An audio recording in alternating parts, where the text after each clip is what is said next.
come in. He was badly advised because, after all, we've seen the ruckus going on. The LOP wasn't allowed to speak, and every action has an equal and opposite reaction. आप राहुल गांधी को मत बोलने दीजिए, वो प्रधानमंत्री को नहीं बोलने देंगे.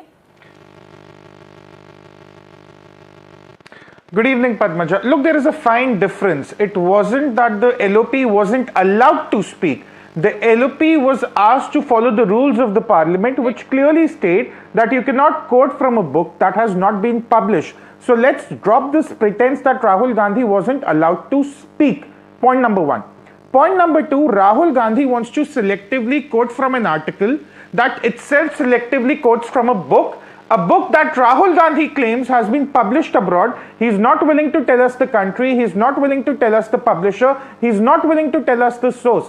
Nevertheless, if that article is to be taken on face value, the same article says that after the Prime Minister advised the general, we gained a strategic advantage in the Kailash range. Rahul Gandhi won't quote that. Point number three, Rahul Gandhi talks about operations in China. He talks about an article that also quotes another soldier, Lieutenant General Y.K. Joshi, and Y.K. Joshi has written a book.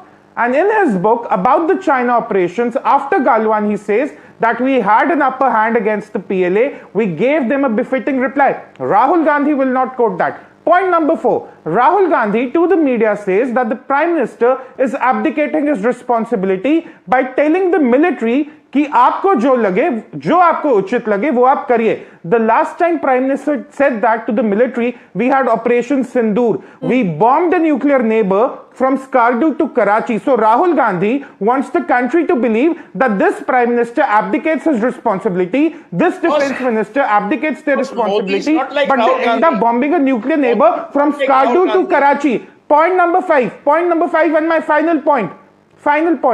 Rahul Gandhi wants to quote from a book. Fair enough. The BJP can quote from dozens of books which will leave the party, the family, with no moral credibility. They don't already have any political credibility, but they won't have any moral credibility to contest the elections. Is that what we want? Is that how we are going to decide? No, then why not? Tushar Gupta. Okay, hold on a second. The Prime Minister, Padmaja, let me be very clear. Shouting all the time, trying to disrupt.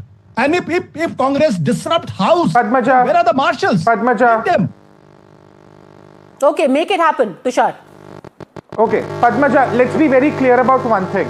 The Prime Minister communicating to the Parliament and to the country is 100 times more important than the theatrics of Rahul Gandhi, a silver spoon scion. It's more important than the theatrics of the grand old party of India, which has been rejected by the electorate time and again. Even if it takes expelling the MPs who are acting like rowdies inside the parliament, even if it takes expelling them from the Lok Sabha, from the Rajya Sabha, it should be done, but it's very, very important that the government of India communicates with the people of India. That is what matters at the end of the day. The parliament, the country cannot be held hostage by a silver spoon scion who has had more launches than SpaceX in a single year. It cannot happen. It cannot be allowed. We should move on from Rahul Gandhi. Okay. The parliament should move on from Rahul Gandhi. Okay, I would just like to make a bit of a correction. As more information